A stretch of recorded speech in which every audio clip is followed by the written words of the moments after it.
New Orleans is a city that never truly sleeps. Even in the quiet hours, something moves beneath the surface. A whisper in the alley, a shadow crossing the street, a flicker of light that shouldn't be there. Most people never notice. Most people never look long enough. But tonight, something old is stirring again. It started with a flicker, just a brief dimming of the streetlights along Royal Street. Most people didn't notice, but one person did. A young woman walking home after her shift at a small cafe. She paused beneath the balcony lights, watching them pulse once, twice, as if something was passing through the wires. The air felt heavier, the night felt colder, and for a moment, she thought she saw a figure standing at the end of the street.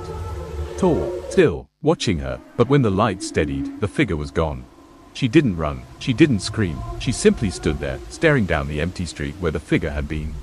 Her breath caught in her throat, but she forced herself to keep walking. People in New Orleans are used to strange things, but this felt different. As she passed a darkened shop window, she caught her reflection, and something else behind her. A shape, a blur, gone the moment she turned around. She whispered to herself, "Not again," and quickened her pace. She reached the corner of the street, but the air felt heavier now, as if the night itself was holding its breath. A faint hum drifted through the power lines above her, a low vibration she felt more than heard. She paused again, looking up. The lights flickered once more, but this time, only for her.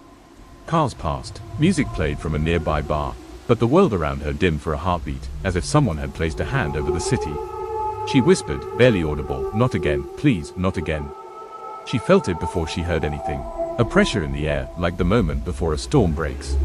The street behind her grew quieter, the distant music fading into a low hum. She turned her head slightly, not enough to draw attention, just enough to listen.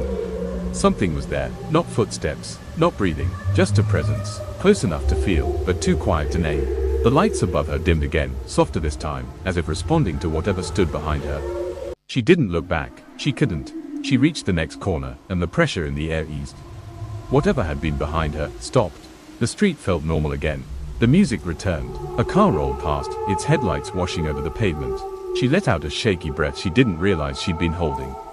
But before she could take another step, the lights above her flickered hard, bright, then dim, then bright again. A bottle clattered somewhere in the alley beside her, the sudden noise snapping her back to reality. She turned toward the sound, but the alley was empty. She stepped closer to the alley, her eyes adjusting to the dim light. Something small glinted near the edge of a puddle, catching her attention. She crouched down slowly, hesitating before picking it up. It was cold, far colder than the night air. A small metal charm, no bigger than a coin, etched with a symbol she didn't recognize. The moment her fingers closed around it, the streetlights above her flickered again, harder this time. She froze. The charm pulsed once, faintly, like a heartbeat. She didn't drop it. She should have. Every instinct told her to leave it where it was. But instead, she slipped the charm into her pocket, her fingers trembling as she did. The moment it touched the fabric, a warmth spread through her palm, soft at first, then pulsing once, like a heartbeat that wasn't hers. She froze. The streetlights above her flared bright, then dimmed to a low, uneasy glow. A whisper brushed past her ear, too faint to understand, too close to ignore. She turned sharply, but the alley remained empty. She stepped back from the alley, her hand still resting over the pocket where the charm pulsed faintly. The streetlights along the block flickered again, this time in a slow, rolling wave, as if something was moving beneath them. One light dimmed, then the next, then the next. She swallowed hard. From somewhere far off, beyond the buildings and the noise, a low sound drifted in. Not quite a howl, not quite a growl, something caught between the two. It rose for a moment, then faded into the night, swallowed by the distant hum of the city. She turned toward the sound instinctively, and that's when she saw it. At the far end of the street, barely visible beneath a flickering lamp, stood a figure. Too still, too quiet. Watching her, she blinked, and the lamp above it sputtered once, twice, and when the light steadied, the figure was gone. She took a step back from the alley, her pulse still unsteady. The charm in her pocket throbbed once more, a faint warmth spreading through the fabric. She didn't understand it, but she couldn't bring herself to let it go. The streetlights along the block flickered again, this time brighter, then dimmer, then brighter, as if struggling against something unseen. A neon sign across the street buzzed sharply, its letters sputtering in and out of focus. For a moment, the entire street seemed to breathe. Then, from somewhere beyond the buildings, the same distant sound rose again. Not a howl, not a growl, something caught between the two. It drifted through the night air, low and mournful, and she felt it settle deep in her chest. She turned toward the sound, and that's when she saw it again. A figure at the far end of the street. Still, silent, watching her, the lamp above it flickered violently, casting long, broken shadows across the pavement. She blinked, and the figure vanished as if it had never been there at all. She forced herself to keep walking, each step heavier than the last. The charm in her pocket pulsed again, stronger this time, almost urgent. She pressed her hand against it, trying to steady her breathing. Her phone buzzed in her other hand. A notification, then another. The screen flickered with static for a moment, the image warping into a pattern she didn't recognize. A symbol, sharp lines, a circle, gone before she could blink. She stopped beneath a street lamp, trying to make sense of it, when a voice drifted from behind her. Soft, calm, close, long night. She spun around, heart pounding. A man stood in the doorway of a closed shop, hands in his pockets, expression unreadable. He wasn't threatening, he wasn't smiling, he was simply watching her, the same way the figure at the end of the street had. The lamp above them flickered once more, casting his shadow long across the pavement. She stepped back instinctively. He tilted his head slightly, as if listening to something she couldn't hear. "You should get home," he said quietly. "It's not safe out tonight." Before she could respond, the lights along the street dimmed again, this time all at once, plunging the block into a low, humming darkness. The darkness settled thick around her, humming softly like a distant engine. She took a step back, heart pounding, but the man in the doorway was gone. Vanished between one flicker of the lights and the next. She blinked hard, trying to steady her breath. The street stretched ahead of her, but something felt wrong. Longer than it should be. The buildings seemed to lean inward, their shadows reaching across the pavement like fingers. She started walking faster, then faster still, but the end of the block didn't seem to get any closer. Her phone buzzed again. Static filled the screen, lines twisting into the same symbol she'd glimpsed before, sharp, circular, shifting. The image warped, then dissolved into darkness. The charm in her pocket pulsed hard, a sudden heat blooming against her skin. She gasped and pressed her hand over it, but the warmth only grew stronger, almost guiding her, almost pulling her. Then a sound echoed behind her. Not footsteps, not a voice, something else. A low, resonant vibration that made the streetlights tremble. She turned slowly, dread rising in her throat. The far end of the street flickered with light, and for a heartbeat, she saw the figure again. Still, silent, watching, the lamp above it sputtered violently, casting its shadow long and broken across the ground. She blinked, and the figure was gone. The street snapped back to its normal length. The light steadied, the hum faded, but the charm in her pocket pulsed one last time, harder than before, as if answering something she couldn't see. The streetlights flickered once more, then steadied just enough for her to see the path ahead. She took a cautious step forward, the charm in her pocket pulsing again, stronger, almost insistent. It felt like a warning. Or a pull, she couldn't tell which. Her phone buzzed in her hand, the screen flashing with static before dissolving into that same strange symbol, sharp lines, a circle, shifting like it was alive. She stared at it, breath tight, until the screen went black. A sudden crack echoed behind her. Not loud, not sharp, just enough to make her turn. The shadows along the building seemed to move, stretching and folding in ways that didn't match the light. For a moment, she thought she saw someone standing there, tall, still, watching. But the next flicker of the lamp erased the shape completely. She swallowed hard and forced herself to keep walking. The block felt longer again, the air thicker, as if the night itself was leaning in. A distant sound drifted from the direction of the bayou, a low, mournful call that wasn't quite a howl, wasn't quite a growl. It lingered in the air, vibrating through her ribs. The charm pulsed again, harder this time, and the streetlights dimmed in response. She pressed her hand over her pocket, trying to steady her breathing, but the warmth beneath her palm only grew stronger. Then, just as suddenly as it began, everything snapped back into place. The light steadied, the shadows stilled, the street returned to its normal length. But the silence that followed felt wrong. Too clean, too empty, as if the city was holding its breath, waiting for her next step. She finally reached her building, the familiar brick facade rising out of the dim streetlight glow. Relief washed over her for a moment, thin, fragile, barely there. She climbed the steps quickly, fumbling with her keys as the charm in her pocket pulsed again, harder than before. Almost like it didn't want her to go inside. The hallway light flickered as she entered, buzzing softly overhead. She closed the door behind her, leaning against it as she tried to steady her breath. The silence in the apartment felt too heavy, too still, as if the walls were listening. Her phone buzzed again. Static filled the screen, twisting into that same shifting symbol, sharp lines, a circle, moving like it was alive. The image flashed bright, then dissolved into darkness. A sudden ripple passed through the room, soft, quick, like a breath of cold air brushing against her skin.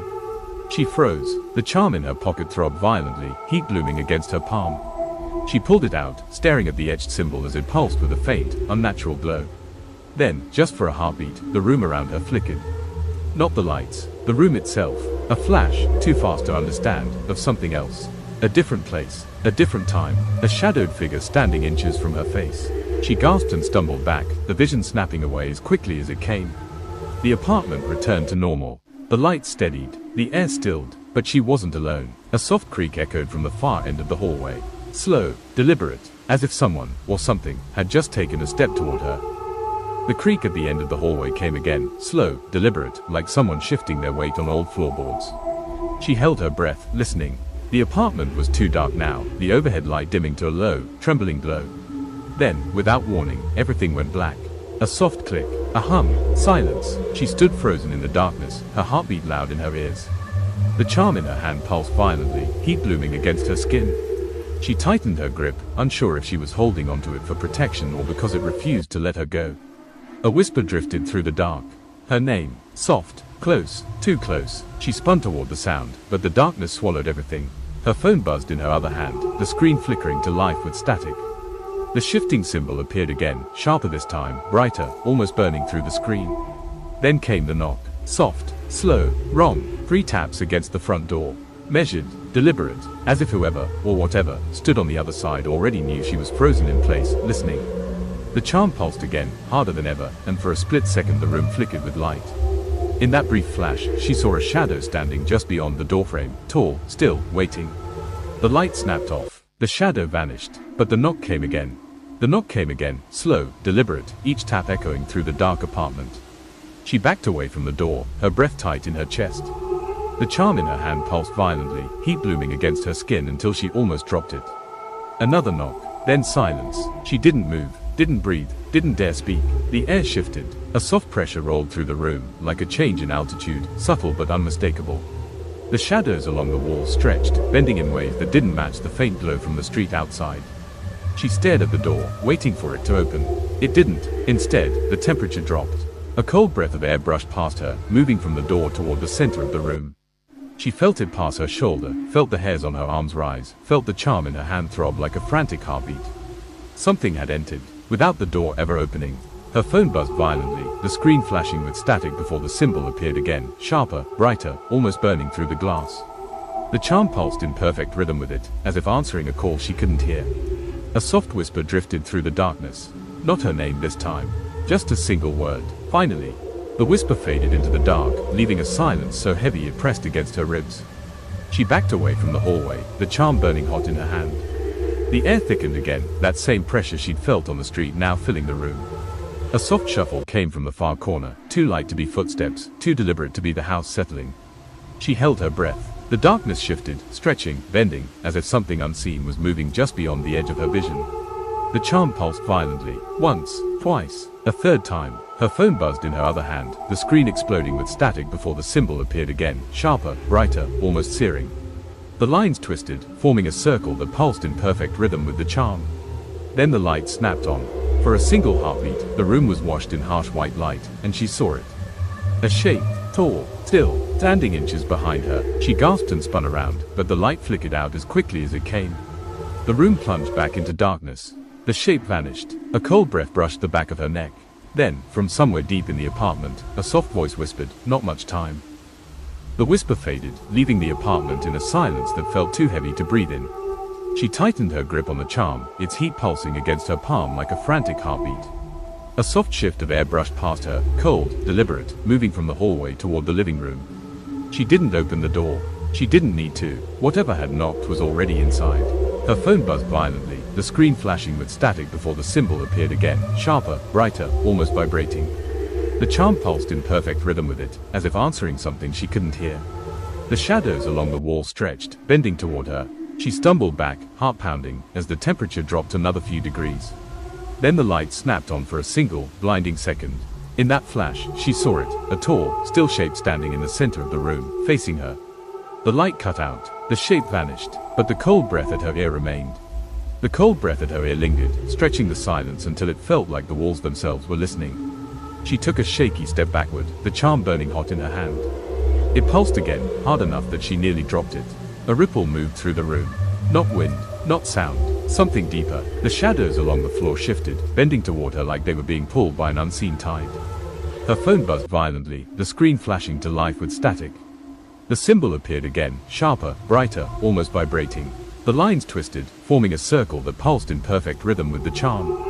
A whisper drifted through the dark. Not the same voice as before. Lower, urgent, move. She stumbled back as the air thickened, the temperature dropping another few degrees. A soft creak echoed from the hallway, slow, deliberate, followed by the faintest scrape, like something dragging lightly across the floor. The charm pulsed again, harder than ever, and the light snapped on for a single, blinding second. In that flash, she saw it, a tall, distorted silhouette standing at the end of the hallway, its edges flickering like a glitch in reality. The light cut out, the silhouette vanished, but the whisper remained. Now.